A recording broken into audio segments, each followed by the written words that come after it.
Quixel Mixer is an awesome free tool from Quixel, and coupled with Megascans allows anyone to create amazing textures and materials. There's one feature that Mixer is currently lacking though, and that's the clone stamp tool. Waiting for a future release that implements it, I'll show you how to get a similar result with what's currently available. Okay, first, let's go on our layer stack and select all the layers at once. And once we've done that, we will create a new group. Just go on the bottom and click on the folder icon, and that will create a whole new group, which of course contains the layers that we had previously. Now, right click on that group and duplicate layer. Great. Now, these duplicated layers will allow us to just correct what we don't like of our current material. So, for example, in my case, what I don't like is this little stain right here. I want that gone because once I go and tile these textures many times, it will be very noticeable. So, what I have to do is to open the group of layers that we duplicated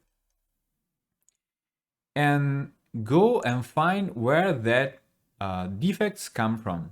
So in my case, I already know that it's the plasterboard 2x2 meters, the topmost layer that I have.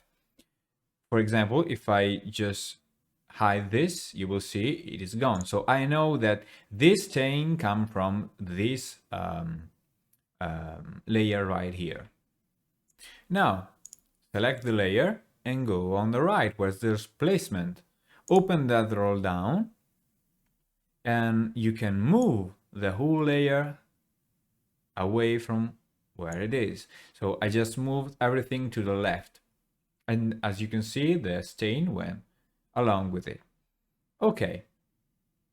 Now, we can collapse the group and right click on it and just add a mask stack. And once we have that, we can go to the right and add a solid mask. Now, once we've done that, you take the brightness all the way down to black. That way, this stack of duplicated layers won't be visible. As you can see, if I turn it off and on, nothing changes. We just added basically a black mask to everything.